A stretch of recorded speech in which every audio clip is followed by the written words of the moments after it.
여러분 안녕하십니까. 하나님 뉴스입니다. 박성재 법무장관께서 말이죠. 작년 12월 10일 날 그 국회에서 탄핵 소추가 된 지 119일 만에 직무에 복귀를 했습니다. 헌법재판소는 말이죠. 오늘 그 전체 회의를 열고 8대0 전원 일치로 기각 결정을 했습니다. 물론 이제 마은혁 재판관은 심리에 참여하지 않았기 때문에 이 심판에는 이제 참여를 하지 못했죠. 자, 여러분 참으로 큰일입니다. 이게 이제 법무부 장관이 말이죠. 그 아무 사유도 없는데 119일 동안 직무가 중지가 됐죠. 이 헌법을 개정해서라도 말이죠. 이 뭔가 대책을 세워야 될 것 같다. 그런데 말이죠. 지금까지 계속 탄핵소추가 기각이 되었지만은 국회에는 책임을 묻지 않습니다. 그 왜 그러냐면은 헌법적으로 그 탄핵소추는 국회의 고유 권한이기 때문에 그렇죠. 참 여러분 좀 그런데 좀 이상하죠? 대통령도 비상계엄은 헌법상 대통령의 고유 권한입니다. 그런데 대통령에 대해서는 책임을 물었단 말이죠. 그래서 국민들이 청원을 통해서 이 탄핵소추가 기각이 된 부분에 대해서는 헌법재판소에 우리가 책임을 물어야 되지 않을까, 그런 생각이 듭니다. 이 상당히 말이죠. 업무를 마비시키고 그냥 막 해서 막 업무를 마비시키고 정부를 흔들고 이거 도대체 있을 수 없는 일이 일어나고 있습니다. 탄핵이 하나라도 인정이 되면은 뭐 이런 얘기를 할 수가 없겠죠. 그러나 전혀 이유가 되지 않습니다. 다시 말미에 말씀을 한번 드리기로 하고 말이죠. 일단 박성재 법무장관 관련해서 기사를 한번 보겠습니다. 자, 연합뉴스 보면은 말이죠. 헌법재판소 박성재 장관 안가에서 회동한 것은 내란 관여가 아니다. 이런 이제 제목이 떴고요. 내용을 보게 되면은 조금 전에 얘기 드렸듯이 재판관 8명 전원 일치로 기각을 했다. 비상계엄을 도왔다고 인정할 증거가 없다.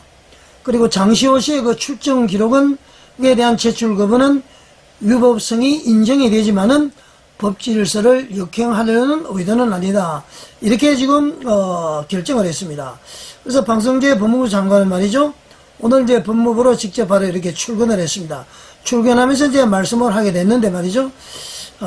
지금 해야 될 일이 완전히 업무가 마비가 됨으로 해서 인사 문제라든가 전부 지금 못하고 있는 것이죠. 여러분 그 국회에 있는 탄핵소추 이것을 그냥 둬도 되겠습니까 여러분? 자, 박성재 장관의 말이죠. 비상계엄 선포 후에 법무부 고위 간부들을 소집을 해서 말이죠. 약 한 10분 동안 그 영상회의를 하면서 교정기관장들과 회의를 하면서 수용 능력을 이제 여력이 있는지를 확인을 했다고 합니다. 이것을 민주당에서는 말이죠. 국회의원 등을 구금하기 위해서 한 것이다. 이렇게 주장을 해서 탄핵을 했는데 그게 전혀 근거가 없다. 그런 것이고요.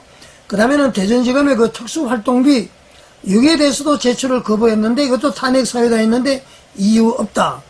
그 다음에는 말이죠. 박성재 장관이 말이죠. 이 답변을 하는 자리로 돌아오면서 이재명 대표를 노려봤다. 그리고 또 그 회의 중에 회의장을 퇴장을 했다. 이것에 대해서는 별도 판단하지 않겠다. 아니 세상에 말이죠. 야당 대표를 노려봤다고 노려본 것이 옛날에 하도 말도 하니까 그냥 쳐다봤을 거예요. 그렇다고 해서 탄핵하는 사람이 별 희한한 탄핵들이 다 있습니다. 그리고 말이죠. 단지 이제 그 장시호 씨 아시죠 여러분? 서울구치소에서 출정 기록 이건 이제 자료 제출을 요구받거나 하지 않은 것은 국회 정언감정법 위반이지만은 그렇게 이제 큰 문제가 될 수가 없다. 그런 얘기를 했습니다. 그 방대한 자료를 어떻게 다느냐 그것도 위반으로 보기 어렵다. 이렇게 이야기를 했고요.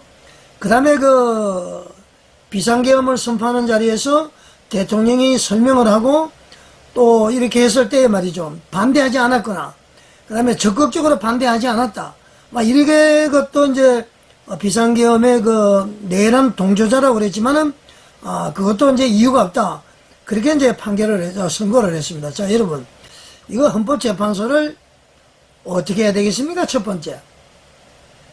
이게 말이죠. 12월 12일 날 했는데 119일 만에 복귀를 했는데 이 119일 동안 도대체 헌법재판소 뭐 하자는 겁니까? 이거 같은 경우는 말이죠. 바로 심리에서 말이죠. 바로 종결을 할 수가 있는 거예요. 119일이면은 4개월이죠. 4개월. 30일, 4, 3은 12, 120일. 이거는 말이죠. 완전히 어떻게 보면은 민주당과 내통을 해서 질질질질 끌어다고 밖에 볼 수가 없는 것입니다. 대통령이 탄핵이 되시면은 법무장관이라도 제대로 일을 하도록 해야 되는 거 아닙니까? 우리는 헌법 개정할 일이 너무나도 많은 것 같습니다.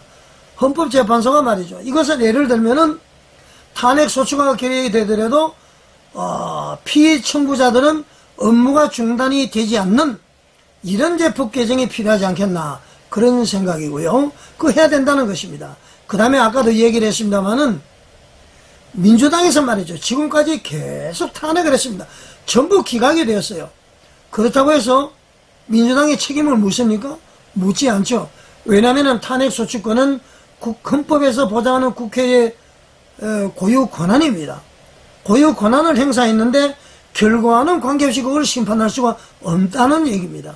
그러나 상대적으로 형평의 원칙이 안 맞죠. 대통령은 헌법상의 비상계엄 선포는 고유 권한입니다. 이거 선포했다고 해서 지금 헌법재판관에서 심리를 한 거 아닙니까? 이거 맞지 않는 거예요. 그래서 말이죠. 코걸이, 귀걸이 얘기가 그렇게 해서 나오는 겁니다. 엄밀히 말하면 대통령도 비상대권 헌법에서 한 것이기 때문에 그 후의 문제는 나중에 다뤄봐야 될 문제다 그런 얘기죠. 자, 그래서 말이죠. 이것을 앞으로 이렇게 해서는 되지 않는다. 만약에 기각이 됐을 때는 반드시 책임을 묻거나 그 다음에는 말이죠. 회수를 제한하거나 그 다음에는 탄핵 소추가 되더라도 업무 중지가 되는 것을 하지 않거나 아니면은 탄핵 소추권을 주면은 대통령이 국회 해산권을 주거나 그렇게 해야 되는 것 아닙니까? 지금까지 전부 업무가 마비가 돼버렸습니다. 범죄자 이재명은 활개치고 다니죠. 법원에 출두도 안 합니다. 막 300만원, 500만원 말이죠. 과태료가 막 부과가 되고 있습니다. 그리고는 대법원에서 말이죠. 상고, 송달을 장을 보내니까 수령을 안 하고 있습니다. 이렇게 하시는 분이 말이죠. 민주주의 질서? 여러분의 얼굴도 두껍지 않으니까 이해가 되질 않습니다. 자기는 법을 하나도 지키지 않으면서 민주주의 질서를 위해서 뭘 해야 된다? 말이 안 되는 것이죠. 자, 지금 박성재 법무부 장관이 지금 장관으로 직무 복귀를 했기 때문에 속히 검찰을 다잡고 인사를 해서 이 자유민주주의를 방해하는 세력들, 내란에 관여한 사람들 아주 추상같이 법으로 다스려 주기를 바라고요. 윤석열 대통령이 피해를 당하지 않도록 철저하게 법률적으로 검토를 해야 되겠다. 저는 그렇게 생각을 합니다. 여러분은 어떻게 생각하십니까? 시청해 주셔서 감사드립니다.